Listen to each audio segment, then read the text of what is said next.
In the previous video, we talked about the Apollo 7 mission, which was the first time an Apollo spacecraft on top of a Saturn rocket carried humans into space. It was the first flight of a third-generation space vehicle, much more spacious and capable than the Mercury and Gemini capsules that came before it.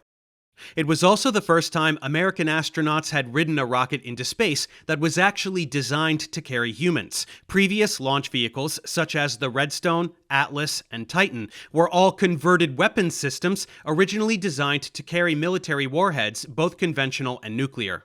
The year was 1968, and the pressure was really beginning to mount on NASA to begin producing tangible results for the incredible financial investment that had been made since the early 1960s. Of course, there were great achievements being made, such as the first rendezvous in space during Project Gemini, the first docking of two vehicles in orbit, and the first long-duration missions, at that point defined as any flights lasting longer than a week.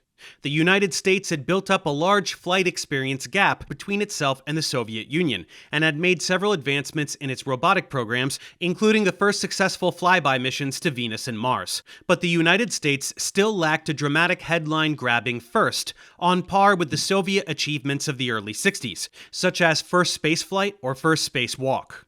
NASA was just beginning to find itself again after the tragedy of the Apollo 1 fire, and 1968, an election year, saw several political and historical developments that greatly damaged the American psyche. The Tet Offensive of the Vietnam War, the assassinations of Martin Luther King Jr. and Robert F. Kennedy, and unbeknownst to the public at the time, a secret CIA report that the Soviet Union was possibly on the verge of sending cosmonauts on a trip around the moon, all pushed NASA into a difficult corner.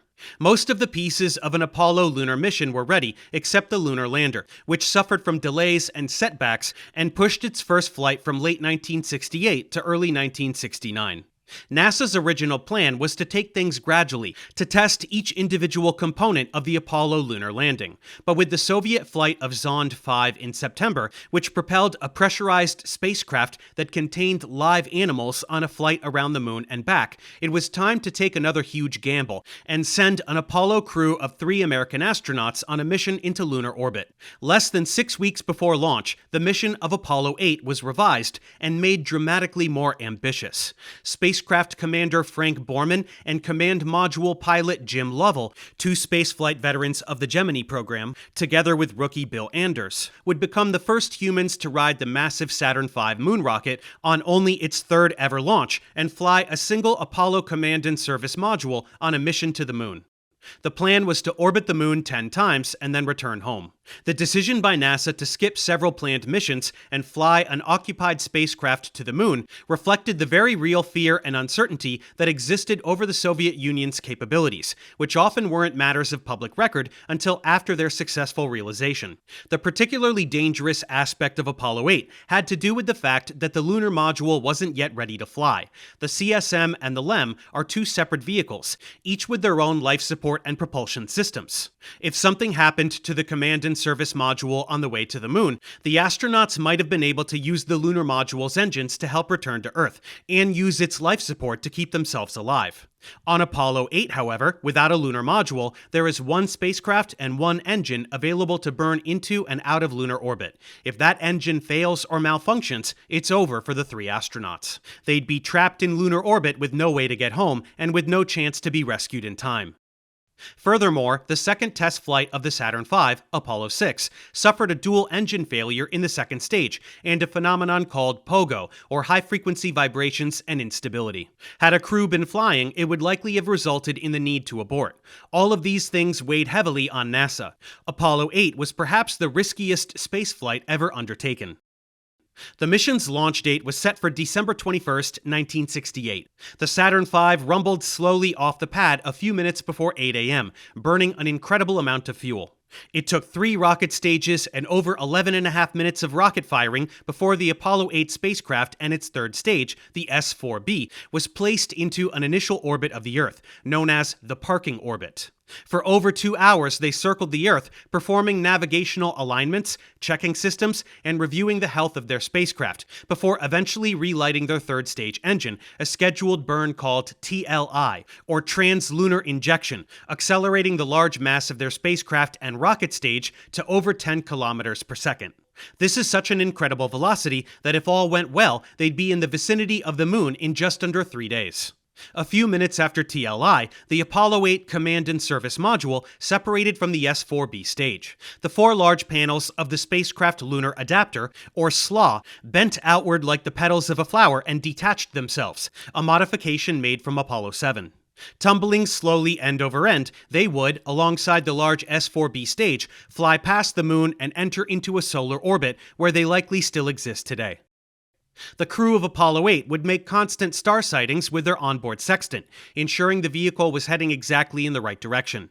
They were aiming for a point just 150 kilometers above the leading edge of the moon, but because it would take their spacecraft 68 hours to get there, they were flying not to where the moon was at that moment, but where it was going to be in just under 3 days. They were leading their target, accounting of course for the gravitational pull of the Earth, which bent their outward trajectory into a wide arc, as well as the orbital velocity of the moon. It was a level of precision never before accomplished with a human-occupied spacecraft, but it was necessary to achieve the objective laid out by the late President Kennedy.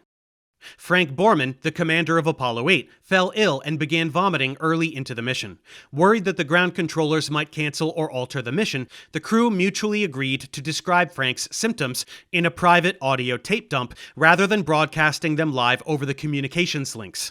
On December 23rd, the spacecraft passed out of the Earth's gravitational influence and began silently accelerating towards the moon, a point called equigravisphere. Then, onboard temperatures suddenly dropped as it entered the moon's shadow. Closer and closer they came to an imposing circle of blackness where the sun once was. All of a sudden, they shot out into sunlight like someone had turned on a light switch. An immediate transition from night into day as a thin, cratered horizon appeared 115 kilometers below. On the other side of the moon, the Earth dipped below the lunar horizon and out of contact with mission control. The 3 astronauts watched as the spacecraft executed a retrograde burn, slowing down and shedding orbital velocity, allowing the weak gravity field of the moon to capture their vehicle and establish a circular orbit. On the ground, everybody waited as 2 timers counted down. One timer assumed that Apollo 8 had failed to make its burn, and would thus appear on the other side of the moon sooner, having been unable to shed its orbital velocity. Another timer assumed the burn would be successful. The first timer counted down to 0, and still there was static. No word, no sign from Apollo 8. The second timer was approaching its mark. 3, 2, 1. Right on time, Apollo emerged from behind the moon. The crew was now in lunar orbit, on the first of a planned 10 revolutions, or revs. Each orbit of the moon, traveling just over 1.5 kilometers per second, would take around 88 minutes. For the next 20 hours, the crew would photograph and map the moon, supplementing image data broadcast back from earlier robotic missions such as Ranger, Surveyor, and Lunar Orbiter. The idea was to scout a series of pre-selected landing sites in order to allow mission planners back at NASA to select the smoothest possible area for the first landing attempt, ensuring that local terrain would not be an issue. Frank Borman, chiefly concerned with the Service Propulsion System engine of the spacecraft, requested a go, no-go poll from the ground for each lunar orbit. This is the engine that must fire in order to get them back home. There was no backup. It was a single point of failure. During their time in lunar orbit, the crew broadcast views of the lunar surface with their slow-scan, black-and-white television camera. One of the most memorable parts of the flight occurred when, almost halfway through their 20-hour sojourn around the moon, the crew were able to observe the Earth seemingly rise above the lunar horizon due to the motion of their spacecraft. The slow rotation of the spacecraft, giving them a panoramic view of the lunar surface, happened to be in just the right orientation to afford them a glimpse at the phenomenon that would come to be known as Earthrise. The images taken by the crew, shot on 70mm color film, are among the most immortalized photographs taken in the 20th century. It was now time for the crew to execute their most important burn, TEI, or Trans-Earth Injection. One final burn of their solitary engine, reintroducing orbital velocity to the vehicle that would kick it out of lunar orbit, and they were on a return course back to Earth. 89 hours, 28 minutes, and 39 seconds after launch on December 25, 1968, Apollo 8 emerged from behind the moon for the last time on its way home. Just as it had taken almost 3 days to get to the moon, Apollo 8 would take almost 3 days days to return.